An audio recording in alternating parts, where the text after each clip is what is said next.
Hello बच्चों, let's see the question, and here the question is that for each of the question 4 choices have been provided. Select the correct alternative. Question है that products obtained at the end of the reaction when this particular compound is subjected to ozonolysis are A. acetaldehyde, B. propanaldehyde, C. acetone and acetaldehyde, D. acetone and formaldehyde. तो चलिए बच्चों करते हैं इस question को. And first of all let's see the key concept for this question. तो actually में बच्चों यहाँ पे बात हो रही है कि हमारा जो ये कंपाउंड है, ठीक है, जब हम इसको ओजोनोलिसिस करेंगे, सो बेसिकली बच्चों ओजोनोलिसिस होता क्या है? ओजोनोलिसिस होता है बच्चों reaction with ozone, reaction with ozone. पहले तो बच्चों ये ओजोन के साथ रिएक्ट करते हैं compound, forms ozonide, and then this ozonide further react with zinc dust. मतलब यहाँ पे बच्चों जिंक डस्ट से रिएक्शन होती है and then it produces aldehyde और कार्बोक्सिलिक एसिड. सो एक्चुअली में बच्चों एल्डिहाइड या फिर कीटोन भी प्रोड्यूस हो सकता है. तो ये जो एल्डिहाइड एंड कीटोन प्रोड्यूस होते हैं, ये प्रोड्यूस होते हैं जब हम एल्कीन का ओजोनोलिसिस करें, जब हम एल्कीन का ओजोनोलिसिस करते हैं. और कार्बोक्सिलिक एसिड प्रोड्यूस होता है बच्चों जब हम यहाँ पे एल्काइन का ओजोनोलिसिस करते हैं. ठीक है, तो यहाँ पे बच्चों अगर हम कंपाउंड देखें तो हमें एल्कीन गिवन है, तो ऑब्वियस सी बात है बच्चों एल्कीन है क्योंकि डबल बॉन्ड है ना.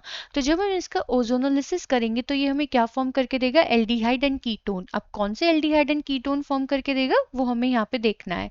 तो बच्चों हमें जैसे कि रिएक्शन में कंपाउंड गिवन है, सो दैट इज H3C. अगर हम देखें बच्चों यहाँ पे एक हाइड्रोजन और होना चाहिए, so that's double bond CH3 and CH3.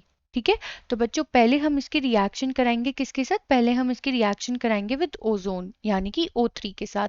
तो बच्चों जब ये ओजोन के साथ रिएक्ट करेगा तो होगा क्या?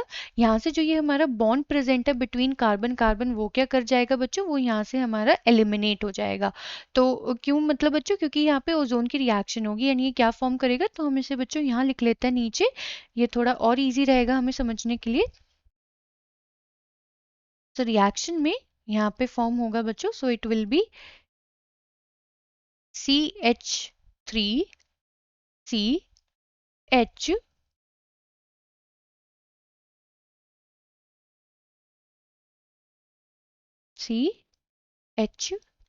CH3 O C O O and then बच्चों इस वाले कार्बन पे हमारे 2 CH3 है ना.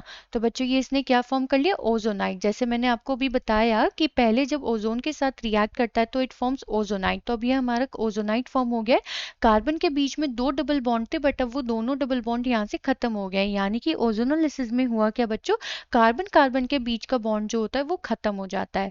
अब जब बच्चों ये हमारा ओजोनाइट फॉर्म हो गया तो अब हम इसका फर्दर इसको हम रिएक्ट कराएंगे with zinc dust in the presence of H2O, क्योंकि बच्चों हाइड्रोलिसिस होता है यहाँ पे.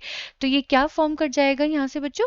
तो यहाँ पे बच्चों क्या होता है, यहाँ पे ये क्लीव्ड हो जाता है कंपाउंड, एंड क्लीव होने पे यहाँ पे क्या होगा, यानी कि यहाँ पे ये फॉर्म कर देगा बच्चों, तो ये फॉर्म करेगा CH3 C double bond OH plus CH3 C double bond OCH3.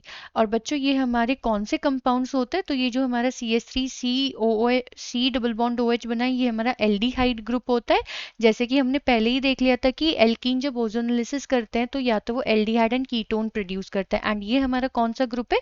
Ketone. And इनका नाम क्या है बच्चों? इसका नाम है हमारा एसिटल्डिहाइड, एंड सेकेंड वाले का नाम है बच्चों दैट इज एसीटोन. तो जब ये हमारा कंपाउंड जो हमें स्पेसिफिकली इस क्वेश्चन में गिवन था, जब हमने इसका ओजोनोलिसिस करा तो बच्चों इसने क्या प्रोड्यूस करा? Acetaldehyde and acetone. तो बच्चों जो करेक्ट आंसर है हमारा इस क्वेश्चन के लिए, so that is option C, acetone and acetaldehyde. So I hope बच्चों आपको ये क्वेश्चन समझ में आ गया होगा.